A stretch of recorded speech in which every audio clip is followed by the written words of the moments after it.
देखो, जो हमारा किरण प्रकाश की चैप्टर था वो तो खत्म हो चुका है, ठीक है। उसमें हमने कल जो है 2-3 न्यूमेरिकल बताए थे, ठीक है। आज न्यूमेरिकल बताएंगे, उसके आगे के न्यूमेरिकल, ठीक है। तो पहला क्वेश्चन लेते हैं कि जो है कांच जिसका अपवर्तनांक है 1.5, y के सापेक्ष कांच का अपवर्तनांक के एक लेंस जिसकी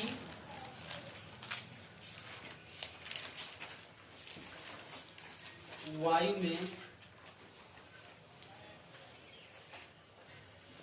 फोकस दूरी 30 सेंटीमीटर तथा द्रव में फोकस दूरी 120 सेंटीमीटर है, ठीक है। एक कांच का लेंस है उस जिसका अपवर्तनांक 1.5 है कि जो है वायु में फोकस दूरी 30 सेंटीमीटर है और द्रव में फोकस दूरी 120 सेंटीमीटर है, ठीक है। तो द्रव का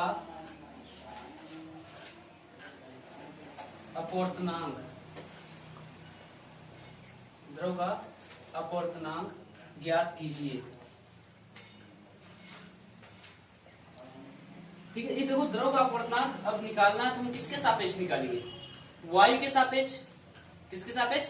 जैसे यहाँ पर दे दिया गया है जो कांच का अपवर्तनांक है ये वायु के सापेक्ष दिया है। क्या दिया है? वायु के सापेक्ष। तो पहले हम लिखेंगे क्या क्या दिया है ये क्या कांच का अपवर्तनांक है और किसके सापेक्ष? वायु के सापेक्ष। तो हम इसको लिखेंगे NGA। NGA कितना दिया है? 1.5। हमने जब चैप्टर कराया था इसके बारे में बताया था, तो जैसे वहां पर हम N21 लिखते थे तो उसको हम क्या लिख देते थे? N2/N1। अगर कहीं केवल N2 दे दिया है, N1 दे दिया तो हम उसका क्या निकालते थे? Y के सापेक्ष, ठीक है, Y के सापेक्ष। तो यहाँ पर वही होगा जिसे हमने NGA लिखा। NGA क्या है? कांच का वायु के सापेक्ष अपवर्तनांक। NGA क्या है? कांच का वायु के सापेक्ष अपवर्तनांक। NGA का मतलब क्या हुआ?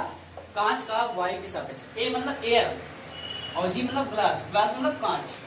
तो कांच का वायु के सापेक्ष अपवर्तनांक कितना दिया? 1.5 दिया है। निकालना क्या हमको? निकालना है द्रव का अपवर्तनांक। और किसके सापेक्ष निकालना है? वायु के सापेक्ष निकालना है। तो किसका निकालना है? L का मतलब लिक्विड का मतलब द्रव। और किसके सापेक्ष? A के सापेक्ष, मतलब कि एयर के सापेक्ष। तो ये हमको क्या करना है? निकालना है। और हमको दे दिया है कि लेंस जिसकी वायु में फोकस दूरी, अब वायु है ना, वायु मतलब एयर, तो फोकस दूरी को हम F से लिखते हैं। और किसमें? FA। क्या हो जाएगा? FA मतलब वायु में फोकस दूरी, वायु में यानी एयर में फोकस दूरी कितना? 30 सेंटीमीटर। और आगे क्या दिया है? द्रव में फोकस दूरी 120 सेंटीमीटर। तो हम इसको लिखेंगे FL का मतलब लिक्विड में फोकस दूरी 120 सेंटीमीटर है। तो यहां से हम समीकरण पहले बनाएंगे जो हमने फार्मूला कराया था। कौन सा फार्मूला कराया था? ये वाला फार्मूला। तो क्या हो जाएगा? 1/FA। अब FA है और एयर की बात हो रही है। किसकी बात हो रही है? एयर की। तो कौन सा हम लेंगे अपवर्तनांक? NGA लेंगे। तो NGA -1 और क्या था? NGA -1 और था 1/R1 -1/R2। ये फार्मूला हमने बताया था, जो हमने कराया था, क्या बोलते हैं? Lens maker formula. वहां से ये फार्मूला आया था, ठीक है। तो 1/FA क्या है? वायु के लिए है। किसके लिए है? वायु के लिए या वायु में फोकस दूरी कितना? FA। और ग्लास का जो हमारा कांच का वायु के सापेक्ष अपवर्तनांक है NGA है, ठीक है। और -1 फार्मूला करा था ना lens maker formula. 1/F = N21-1 और 1/R1 -1/R2 ये कराया था ना, ठीक है, ये कराया था हमने। तो हो जाएगा NGA -1 1/r1 माइनस 1/r2। समीकरण 1 कर दो इसको, इससे हम समीकरण बना लेंगे। अब क्या है, लिक्विड के लिए, लिक्विड के लिए है तो हम इसको लिखेंगे 1/FL, 1/FL। और हमको निकालना क्या है, NGL। NGL मतलब कि ग्लास का द्रव के सापेक्ष अपवर्तनांक, NGA। हमको NLA निकालना है, NLA निकालना है, लेकिन यहाँ पर क्या होगा, NGL होगा, जो हमको दिया मतलब दिया नहीं है। ठीक है, तो क्या हो जाएगा NGL -1। इसका मतलब क्या हुआ, NGL का मतलब हो गया कि ग्लास का द्रव के सापेक्ष अपवर्तनांक, द्रव के सापेक्ष अपवर्तनांक, किसका, ग्लास का द्रव के सापेक्ष अपवर्तनांक। ठीक है, कांच का द्रव के सापेक्ष अपवर्तनांक। और ये क्या हुआ, जो कांच का वाई के सापेक्ष क्या है, NGA है, NGA। तो ये हो जाएगा 1/r1 माइनस 1/r2, बाकी वही रहेगा। ये हो गया इक्वेशन। अब यहाँ पर देखो NGL दिया है ना, NGL हमने लिखा है, तो NGL का मतलब क्या हुआ, NGL का मतलब हुआ NG/NL, NG/NL। और अगर यहाँ पर हम A लगा दें, तो यहां से क्या हो जाएगा, ये NGA हमको पता है, NGA क्या दिया है, और निकालना क्या है, NLA निकालना है। यानी कि लिक्विड का Y के सापेक्ष अपवर्तनांक, द्रव का NLA का मतलब क्या हुआ, द्रव का Y के सापेक्ष अपवर्तनांक। हम कोई भी अगर अपवर्तनांक निकाल रहे हैं यहाँ पर, तो Y के सापेक्ष निकालेंगे। ठीक है, तो ये वैल्यू NGL है, NGL इसमें रख दो, NGL का वैल्यू इसमें रख दो। हमने बताया था कि अगर इस तरीके से लिखते N21 तो हो जाता है N2/N1, और किसके सापेक्ष, एयर के सापेक्ष हो गया। तो यहाँ एयर था, हमने एयर के सापेक्ष लिक्विड का अपवर्तनांक निकाला। L का मतलब लिक्विड, A का मतलब एयर, यानी कि द्रव का Y के सापेक्ष अपवर्तनांक। इसका मतलब क्या हुआ, द्रव का Y के सापेक्ष, यही पूछा है, यानी पूछा क्या, द्रव का अपवर्तनांक ज्ञात कीजिए। तो हम Y के सापेक्ष अपवर्तनांक निकाले ना, जैसे यहाँ पर दिया था क्या, कांच का अपवर्तनांक दिया था, तो कांच के सापेक्ष Y के सापेक्ष अपवर्तनांक दिया था। तो हमने क्या लिखा है, NGA, G का मतलब ग्लास, A का मतलब एयर, मतलब कि ग्लास का Y के सापेक्ष अपवर्तनांक। तो लिक्विड का भी क्या करेंगे, लिक्विड का Y के सापेक्ष अपवर्तनांक निकालेंगे। तो ये वैल्यू हम यहाँ रखेंगे समीकरण 2 में, समीकरण 2 में रखेंगे तो ये क्या जाएगा 1/FL, 1/FL। और NGL का वैल्यू क्या है, ये निकल के आया है, तो NGA NLA -1, और क्या हो जाएगा 1/r1 माइनस 1/r2, 1/r2। समीकरण 2 यहाँ पर कर दो, क्योंकि हमको भाग देना पड़ेगा। तो समीकरण 2 हो गया, ये हो गया समीकरण 2। तो समीकरण 1 ये है, समीकरण 2 ये है। समीकरण 1 को 2 से भाग देने पर, समीकरण 1 को 2 से भाग देने पर, तो भाग देंगे जब, तो क्या हो जाएगा 1/FA, 1/FA और बटे में 1/FL, 1/FA और बटे में 1/FL बराबर, यहां पर क्या है, ये देखो NGA -1 है, तो ऊपर क्या आ जाएगा NGA -1, और नीचे क्या आ जाएगा हमारा, ये वाला आ जाएगा जी, नीचे क्या आएगा, ये आएगा। तो NGA बटे NLA -1, NLA -1। और ये देखो ये दोनों सेम है, 1/r1 minus 1/r2, 1/r1 minus 1/r2, ये तो कट जाएगा, इसका काम खत्म हो गया। ठीक है, तो हमारा ये समीकरण आया। अब इसमें अगर ये क्या होगा 1/FA ऊपर आएगा, FL ऊपर जाएगा, क्योंकि ये बटे बटे में, तो FL ऊपर जाएगा और FA क्या हो जाएगा, नीचे जाएगा। तो इसको हम लिख सकते हैं FL/FA, FL/FA बराबर में क्या NGA -1, और बटे में क्या हो जाएगा, बटे में लिखो NGA बटे NLA -1। अब इसमें देखो NGA का वैल्यू पता है हमको, NGA क्या है, कांच का Y के सापेक्ष अपवर्तनांक है, और NLA हमको निकालना है, NLA निकालना है। NLA का मतलब क्या हुआ, लिक्विड का Y के सापेक्ष अपवर्तनांक, द्रव का Y के सापेक्ष अपवर्तनांक।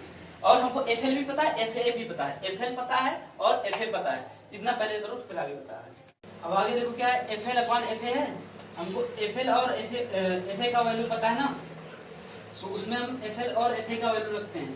FL है क्या है, ऊपर FL है, FL का मतलब द्रव में फोकस दूरी कितना 120 FL की यहाँ पर, और FA का मतलब वायु में फोकस दूरी कितना है 30 बटे में क्या है 30 बराबर यहाँ NGA -1 है NGA -1 है NGA मतलब क्या हुआ ग्लास का y के सापेक्ष अपवर्तनांक कितना दिया है 1.5 तो यहाँ 1.5 रखेंगे 1.5 और -1 ठीक है। अब यहाँ पर NGA है क्या है NGA है तो NGA का वैल्यू ही 1.5 दिया है 1.5 रखेंगे और नीचे क्या है NLA मतलब कि लिक्विड का y के सापेक्ष अपवर्तनांक -1 काटेंगे कितना 4 आ जाएगा 4 आएगा और फिर 4 बराबर ये क्या जाएगा 1.5 से बन जाएगा कितना बचेगा 0.5 बचेगा 0.5 बचेगा और ये हो जाएगा यहाँ एलसीएम लें अगर तो 1.5 माइनस NLA 1.5 माइनस NLA बटे में क्या हो जाएगा NLA इसको आगे सॉल्व करते हैं तो क्या हो जाएगा यहाँ 4 आया है तो 4 बराबर ये NLA क्या होगा ऊपर जाएगा क्योंकि बटे बटे में तो 0.5 NLA 0.5 NLA ये वाला NLA ऊपर चला गया और बचा क्या 1.5 माइनस NLA अब क्रिया गुणा कर दो इसका इससे तो 4 से 1.5 गुणा होगा 6 हो जाएगा और माइनस प्लस का माइनस 4 को गुणा करेंगे किससे 4 NLA से हो जाएगा 4 NLA बराबर में हो जाएगा 0.5 NLA 0.5 NLA ठीक है। तो ये NLA को उधर भेजो NLA को उधर भेजते हैं क्या जाएगा ये 0.5 है 0.5 NLA plus 4 NLA plus 4 NLA कितना हो जाएगा 4.5 NLA हो जाएगा बराबर 6 हो जाएगा बराबर में 6 हो जाएगा। अब इसको उधर भेजो तो NLA बराबर 6 बटे 4.5 6 बटे 4.5 अगर ये दशमलव यहां से हटाते हैं क्या हो जाएगा ऊपर 10 से गुणा हो जाएगा तो NLA बराबर 60 बटे 45 ये हो जाएगा 15 चौके 60 15 दिया 45 यानी NLA क्या आएगा 4 बटे 3 आएगा 4 बटे 3 आ गया ये हमारा आंसर आया। आंसर क्या लिक्विड का एयर के सापेक्ष अपवर्तनांक ठीक है यही पूछा था ना द्रव का अपवर्तनांक याद कीजिए तो हम किसके सापेक्ष निकालेंगे y के सापेक्ष तो लिक्विड का y के सापेक्ष अपवर्तनांक 4 बटे 3 आंसर आया हमारा ठीक है कितना हुआ देखो यह है एक द्विउत्तल लेंस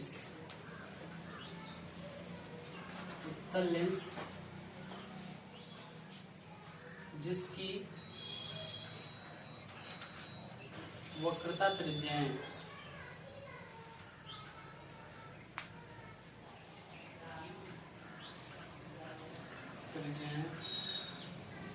10 सेंटीमीटर तथा 20 सेंटीमीटर है जिसे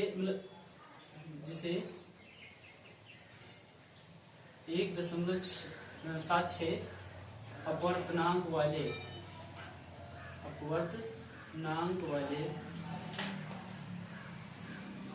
द्रव में डुबोया जाता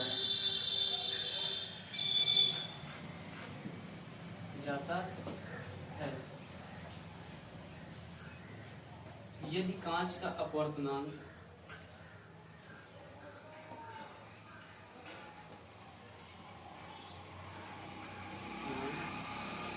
1.6 हो तो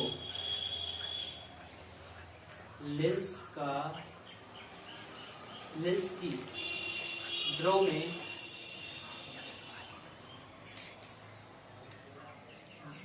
फोकस दूरी ज्ञात कीजिए ठीक है तथा लेंस की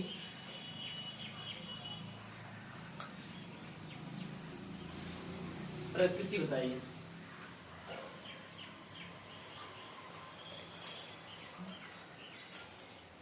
ठीक है, दिया है क्वेश्चन, एक द्वियुक्त लेंस जिसकी तत्व ज्यामिति 10 सेंटीमीटर तथा 20 सेंटीमीटर है, जिसे 1.76 अपवर्तनांक वाले दरों में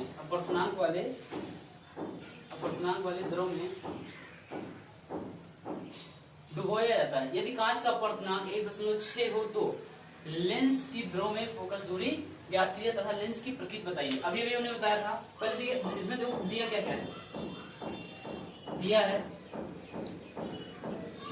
वक्रता त्रिज्या दिया है, तो R1 बराबर क्या जाएगा प्लस 10 सेंटीमीटर, R1 बराबर प्लस 10 सेंटीमीटर, R2 बराबर माइनस 20 सेंटीमीटर, R1 बराबर प्लस 10 सेंटीमीटर, R2 बराबर माइनस 10 सेंटीमीटर। जब हमने लेंस मेकर फार्मूला कराया था तो उसमें R1 और R2 आ रहा था, तो R2 इधर आ रहा था, R1 उधर जा रहा था ना, तो हमने क्या किया था, इसको माइनस में लिया था वहां पर, यहाँ पर क्या होगा R2 माइनस में। फिर आगे क्या है कि जो है 1.6 अपवर्तनांक वाले दरों में डुबोया जाता है। अब ये किसके सापेक्ष दिया है, y के सापेक्ष दिया है, तो y के सापेक्ष दिया है किसका अपवर्तनांक, दरों का अपवर्तनांक, तो लिखेंगे NLA कितना दिया है 1.76 और क्या दिया है, यदि कांच का अपवर्तनांक 1.6 हो तो लेंस की दरों में फोकस दूरी ज्ञात कीजिए। अब 1.6 जो हमारा दिया है वो किसका दिया है, ग्लास का, कांच का y के सापेक्ष, तो इसको हम क्या लिखेंगे NGA बराबर क्या हो जाएगा 1.6 और हमने लिक्विड के लिए फोकस दूरी का फार्मूला क्या निकाला था अभी, इससे पहले वाले न्यूमेरिकल में 1/FL इक्वल टू हमने निकाला था इस तरीके से, अगर निकालें NGL -1 और क्या हो जाएगा 1/R1 -1/R2, ये निकाला था फार्मूला इसके लिए FL के लिए। तो NGL है -1, NGL -1 और NGL का वैल्यू क्या निकाला था हमने, NGL का वैल्यू निकाला था NGA/NLA, NGA/NLA, NG है, NG ऊपर हो गया, L क्या है नीचे हो गया, और किसके सापेक्ष AL के सापेक्ष, तो NGA/NLA ये हो गया। अब ये वैल्यू हम इसमें रखेंगे तो क्या आ जाएगा 1/FL यहां पर रखेंगे तो क्या आ जाएगा NGA/NLA -1 और क्या हो जाएगा 1/R1 -1/R2। आपको सब वैल्यू पता है ना, NGA का वैल्यू पता है, NGA का वैल्यू और NLA का वैल्यू पता है, सब वैल्यू हम इसमें रख देते हैं। तो 1/FL हमको निकालना है, FL क्या निकालना है तो NGA का वैल्यू कितना है 1.6 है, 1.6 है, और नीचे क्या है NLA है, तो यहाँ रखेंगे 1.76 NLA का वैल्यू है -1, और यहाँ पर क्या हो जाएगा 1/10 और -1/-20, R2 का वैल्यू क्या है -20 है इतना क्लियर। तो 1/FL इक्वल टू, तो यहां से अगर एलसीएम ले 1 और 1.76 का क्या हो जाएगा 1.6 -1/76, 1.6 -1/76 और 1/76, और ये क्या हो जाएगा यहां पर हो जाएगा 1/10 प्लस 1/20 हो जाएगा। अब एलसीएम लेंगे तो 1/FL बराबर, ये घटाओ कितना बचेगा, ये बचेगा हमारा इस तरीके से, अगर घटाएं 1.76 1.60 कितना बचेगा 0.16 ये बचेगा ना 0.16 माइनस में 0.16 बटे में क्या जाएगा 1.76 और ये क्या हो जाएगा एलसीएम लेंगे तो 20 आएगा 10 से भाग दो 20 को, कितना है 2 आएगा, अंश में कितने गुणा हो जाएगा 2 का हो जाएगा, 20 से 20 को भाग दें 1 आएगा, तो 1 में किसका गुणा हो जाएगा 1 का हो जाएगा। अब इसको आगे सॉल्व करते हैं। तो यहां पर ध्यान देखो ये 2 संख्या के बाद दशमलव है, यहाँ 2 संख्या के बाद दशमलव है, हटा दो। ठीक है, तो क्या आएगा ये -16/176 आ जाएगा, -16/176। और ये कितना आ जाएगा, गुणे 3/20, 1/FL इक्वल टू -16/176, और ये क्या आ जाएगा 3/20 गुणे 3/20, 3/20। 16 से भाग दो तो 16 कम 16, 16 कम 16, 11 आ जाएगा। कितना आ जाएगा, 11 आ जाएगा। तो 1/FL इक्वल टू क्या आ जाएगा, -3/11 गुना 22, 11 गुना 22, 220, 220 हो जाएगा। अगर इसको ऊपर ले जाएं, FL को क्या करें, ऊपर ले जाएं, FL इक्वल टू क्या आ जाएगा, -220/3, -220/3। अगर भाग देंगे तो क्या आ जाएगा, -3 × 21, और कितना आ जाएगा, 3 × 21 बचेगा 1, 3 त्रिका 9, ये 73.3 सेंटीमीटर आएगा, 73.3 सेंटीमीटर। और ये किसमें आया है, माइनस में आया है। किसमें आया है, माइनस में। तो ये क्या होगा, उत्तल जो हमारा लेंस होगा, अवतल लेंस होगा, यानी कि वो ध्रुव में किस प्रकार से व्यवहार करेगा, अवतल लेंस के भांति। ये बताना था प्रकृति, तो लेंस की प्रकृति बताइए। ठीक है, तो लिखेंगे अतः, ये ऋणात्मक आया है, अतः लेंस ध्रुव में अवतल लेंस की भांति कार्य करेगा, अवतल लेंस की भांति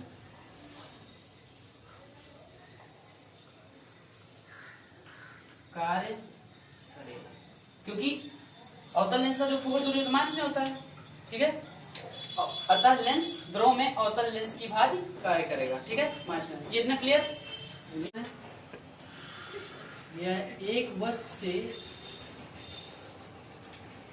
एक पर्दा, एक वस्तु से एक पर्दा 75 सेंटीमीटर की दूरी पर रखा है। ठीक है, रखा है।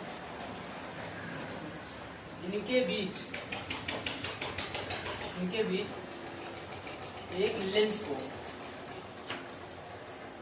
इनके बीच एक लेंस को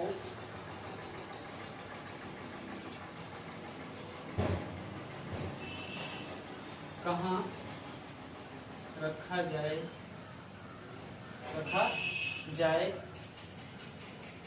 कि वास्तविक प्रतिबिंब प्राप्त हो, वास्तविक प्रतिबिंब प्राप्त। ठीक है, क्या दिया है, एक वस्तु से एक पर्दा 75 सेंटीमीटर की दूरी पर रखा है। इनके बीच एक लेंस को कहाँ रखा जाए कि वास्तविक प्रतिबिंब प्राप्त हो। तो इसके लिए पहले हम फिगर बनाते हैं। फिगर कैसे इसका बनाते हैं, देखो कि मान लेते हैं यहाँ पर कोई वस्तु है। ठीक है, यहाँ पर वस्तु रखा है और इस वस्तु से कितना 75 सेंटीमीटर की दूरी पर, 75 सेंटीमीटर की दूरी पर। और क्या कह रहा है, वास्तविक प्रतिबिंब प्राप्त हो। वास्तविक प्रतिबिंब का मतलब क्या, उधर बनेगा, पॉजिटिव होगा, उधर बनेगा, और नीचे की ओर बनेगा, मतलब कि उल्टा बनेगा। तो ये मान लेते हैं वस्तु ए बी है और इसका प्रतिबिंब बन रहा है यहाँ पर बी डैश ए डैश। ठीक है, और इनके बीच जो ये पर्दा है ना, पर्दे बनेगा, और इनके बीच जो डिस्टेंस है वो हम लेते हैं एक्स मान दिया है 75 सेंटीमीटर। कितना दिया है, 75 सेंटीमीटर दिया है। अब हम मान लेते हैं कि जो है वस्तु से लेंस x मीटर की दूरी पर रखा गया है। ठीक है, वस्तु से लेंस कितना x मीटर की दूरी पर रखा गया है, x मीटर की दूरी पर। इसको पहले ऐसे बनाओ, यहाँ लेंस एक बना रहे हैं।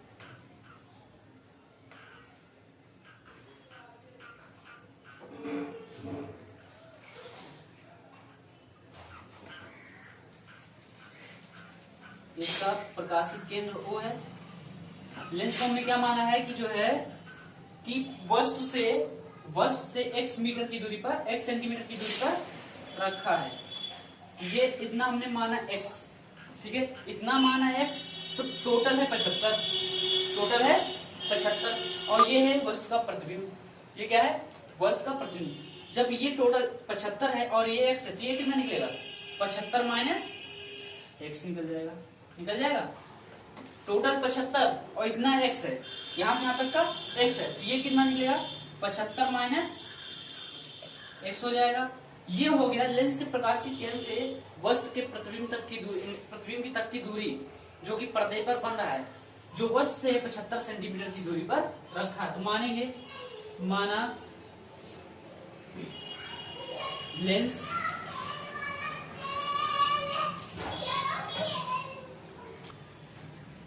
मानते कि माना लेंस वस्तु से कितना x सेंटीमीटर की दूरी पर रखा है, x सेंटीमीटर की वस्तु से x सेंटीमीटर की दूरी पर रखा है। ठीक है, टोटल दूरी 75 है तो लेंस के प्रकाशीय केंद्र से प्रतिबिंब तक की दूरी क्या हो जाएगी? 75 माइनस x। ठीक है, तो हम सीधे सीधे फार्मूला कौन सा लगाएंगे? लेंस फार्मूला, लेंस सूत्र से।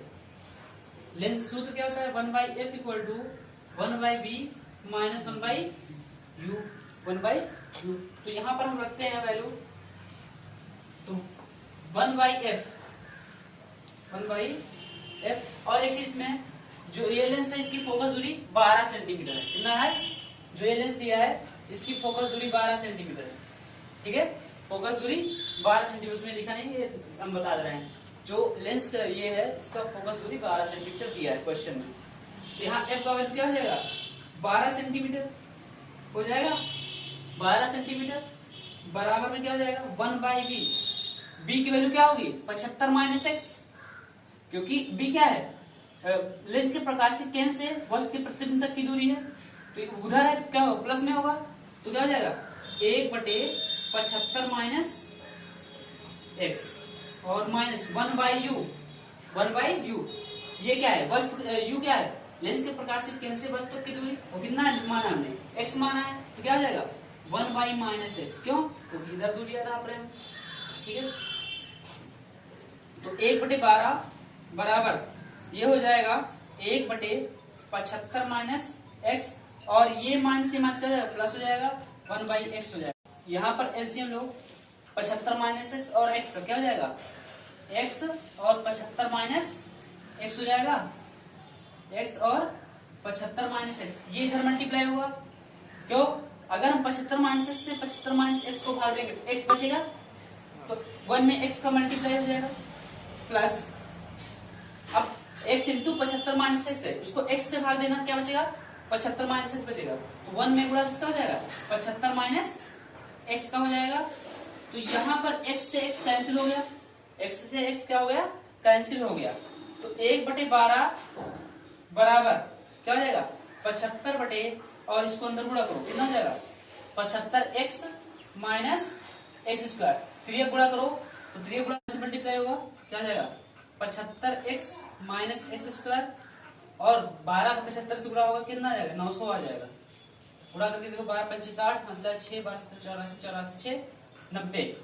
तो अब 900 को इधर लाते हैं, ठीक है, या एक्स स्क्वायर को उधर भेजो और 75x को उधर भेजो, तो उधर भेजेंगे क्या हो जाएगा? एक्स स्क्वायर हो जाएगा प्लस में हो जाएगा, और 75 प्लस में इधर उधर जाएगा माइनस 75x हो जाएगा, और इधर तो प्लस में 900 है, बराबर 0।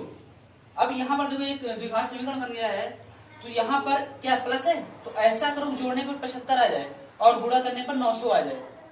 तो ऐसा हो सकता है, क्या हो जाएगा? एक्स स्क्वायर माइनस 75, यहाँ 75 है, क्या है? 75 है, तो क्या कर सकते हैं कि 75 आ जाए। इसको अगर हम क्या कर दें, 75 आ जाए, 60 प्लस 15, 60 में 15 जोड़ेंगे 75 हो जाएगा, और 15 छक्का 900, मतलब 60 को 15 से गुणा करेंगे 900 हो जाएगा। तो x प्लस 900 बराबर 0। ठीक है, तो एक्स स्क्वायर और माइनस 60x, ब्रैकेट खुलेगा जहां प्लस होगा माइनस, तो यहाँ सब जगह प्लस है, तो क्या जाएगा? सब जगह माइनस हो जाएगा। 60x माइनस 15x प्लस 900 बराबर 0। तो यहाँ पर अगर x का कॉमन लें क्या हो जाएगा, x माइनस 60 और यहाँ माइनस 15 कॉमन लें क्या हो जाएगा, x माइनस 60 ये भी हो जाएगा।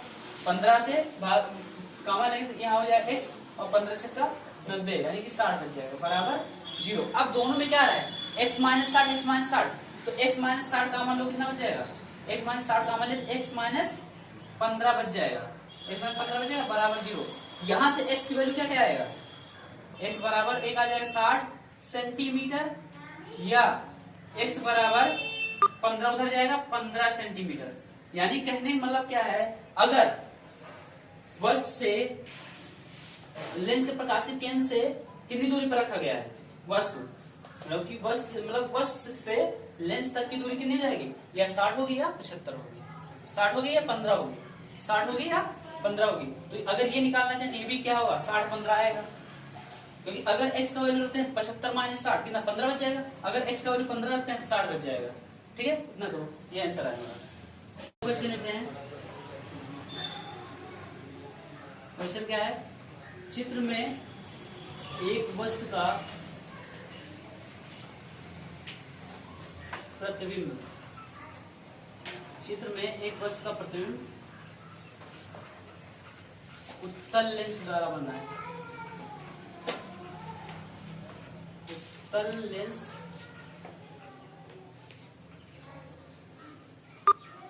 द्वारा बन रहा है। तो लेंस की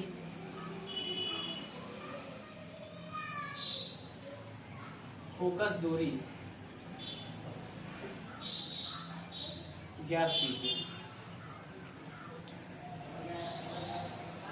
ठीक है, चित्र में एक वस्तु का प्रतिबिंब उत्तल लेंस द्वारा बन रहा है, तो लेंस की फोकस दूरी ज्ञात कीजिए। इसके लिए हमें चित्र लेते हैं, फिगर, ये उत्तल लेंस है,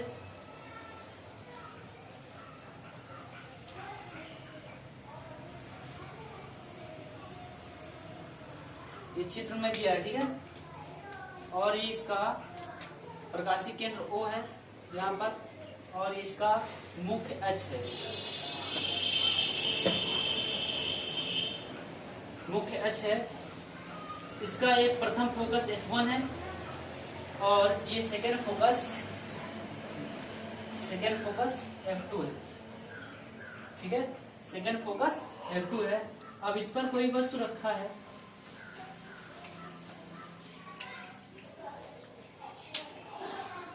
इस तरीके से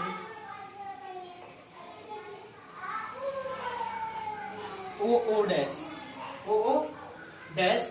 अब इस वस्तु से क्या होगा, समांतर किरण निकलेगी। ठीक है, समांतर किरण गई तो अब लेंस के मुख्य अक्ष के समांतर जाती है, क्या से निकलती है, मुख्य फोकस से। मुख्य फोकस से क्या हुई, निकल गई। ठीक है, और दूसरी किरण क्या है, लेंस के प्रकाशीय केंद्र से जा रही है, चित्र में जो दिया है इस तरीके से। यहाँ पर क्या हुई, मिल गई, और यहाँ पर प्रतिबिंब बन रहा है आई डैश बन रहा है, इस तरीके से चित्र में दिया है। और इसमें डिस्टेंस भी दे दिया है, ये जो हमारा डिस्टेंस दिया है इसे हम बोलेंगे प्रथम फोकस दूरी, प्रथम फोकस दूरी बोलेंगे। ये दिया है 10 सेंटीमीटर, कितना 10 सेंटीमीटर। और जो हमारा वस्तु है वो लेंस, इसके बीच की दूरी, इसके और इसके बीच की दूरी ये दिया है, जिसे हम बोलेंगे x1। क्या बोलेंगे, x1। ये दिया है 15 सेंटीमीटर, x1 15 सेंटीमीटर। हमने फार्मूला कराया था पतले लेंस की फोकस दूरी के लिए, न्यूटन का सूत्र क्या आया था, x1 x2 = f1 f2। वही फार्मूला यहाँ यूज होगा। तो अब देखो ये फोकस दूरी हमसे क्या, फोकस दूरी ज्ञात कीजिए ना, तो ये वाली फोकस दूरी हमको निकालना है। इसको हम f ले लेते हैं, ठीक है, या f2 कर लो इसको। और जो हमारा प्रतिबिंब बन रहा है वस्तु से, वो बन रहा है 20 सेंटीमीटर की दूरी पर। ठीक है, 20 सेंटीमीटर की दूरी पर बन रहा है। ये ऐसा चित्र में दिया है, ठीक है। तो हम यहां पर लिखेंगे सीधे सीधे, पतले लेंस की फोकस दूरी के लिए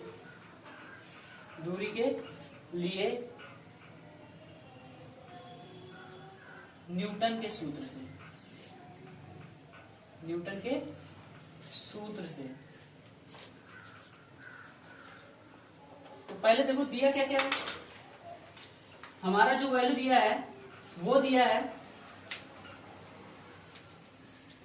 ये F1 होगा। प्रथम फोकस दिया है 10 सेंटीमीटर, 10 सेंटीमीटर, वो भी किसमें होगा, इस साइड है, क्या होगा -10 सेंटीमीटर, -10 सेंटीमीटर।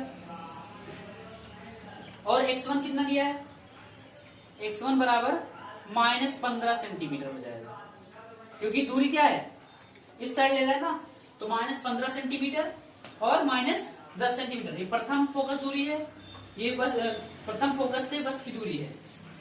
और F2 हमको निकालना है, और x2 क्या दिया है, x2 जो हमारा दिया 20 सेंटीमीटर दिया है, x2 क्या दिया है 20 सेंटीमीटर। बात वो सब क्या है, उधर प्लस नहीं रहेंगे क्योंकि उस साइड दूरी नापना, इधर नापेंगे तो माइनस। तो फार्मूला क्या होता है, जो न्यूटन का पतले लेंस की फोकस दूरी के लिए बताया था, वो था क्या, x1 x2 equal to F1 F2, x1 x2 equal to F1 F2। तो ये वैल्यू हम उसमें रखते हैं। तो F1 का वैल्यू, x1 कितना है, x1 है -15, x1 है -15, और x2 क्या है 20 है, x2 20 है, बराबर में F1 क्या है -10, F1 -10, और गुणे F2 हमको निकालना है। तो इस माइनस से इस माइनस कैंसिल हो जाएगा, और 10 गुना 20, यानी F2 कितना आएगा 15 गुना 30 सेंटीमीटर, कितना आएगा 15। कांच वाले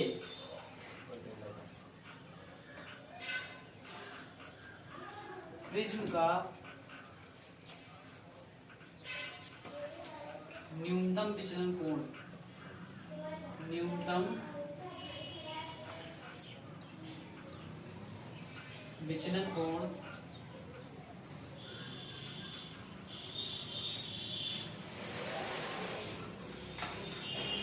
प्रिज्म के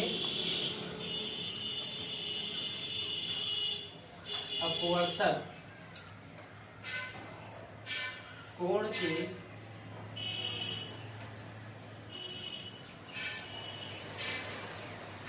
बराबर हो तो, ठीक है, बराबर हो तो प्रिज्म कोण ज्ञात कीजिए।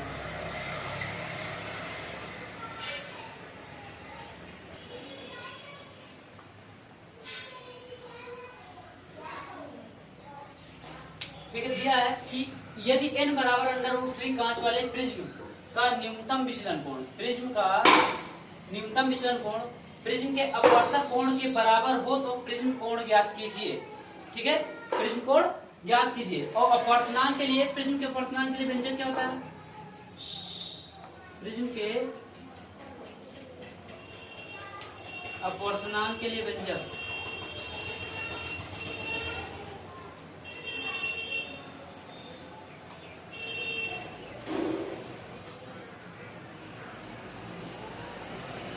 ये होता है n बराबर sine del m plus a by 2 बटे में sine a by 2, sine del m plus a by 2 और साइन a बाई 2। ये फार्मूला होता है किसका, प्रिज्म के अपवर्तनांक के लिए, प्रिज्म के अपवर्तनांक के लिए होता है।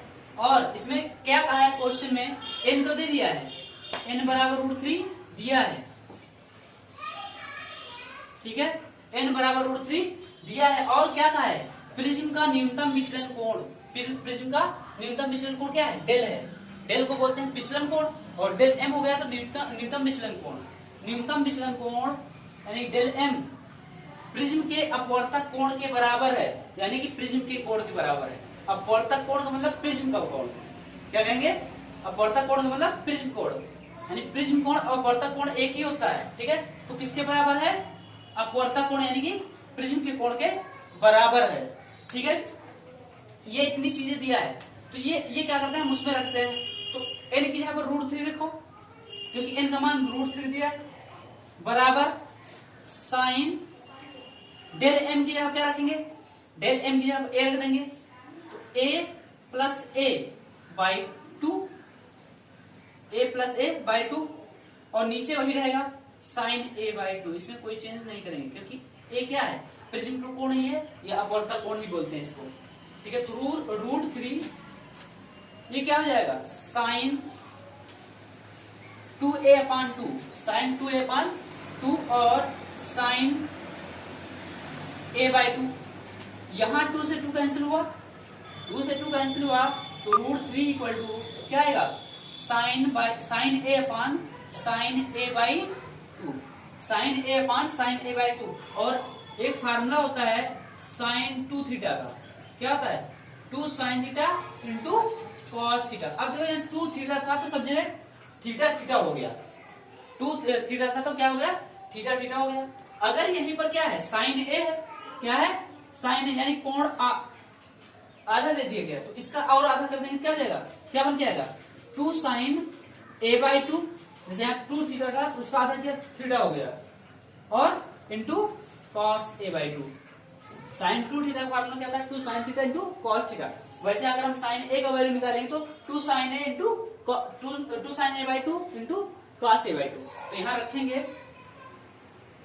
तो √3 इक्वल टू क्या हो जाएगा, 2 साइन a/2, किसकी जगह पर, साइन ए की जगह पर, इंटू कॉस a/2, बटे में क्या है, sine a/2, sine a/2, sine a/2 sine a/2 cancel हो गया, तो 2 इधर आएगा, 2 इधर होगा तो भाग में आ जाएगा, √3/2 बराबर कॉस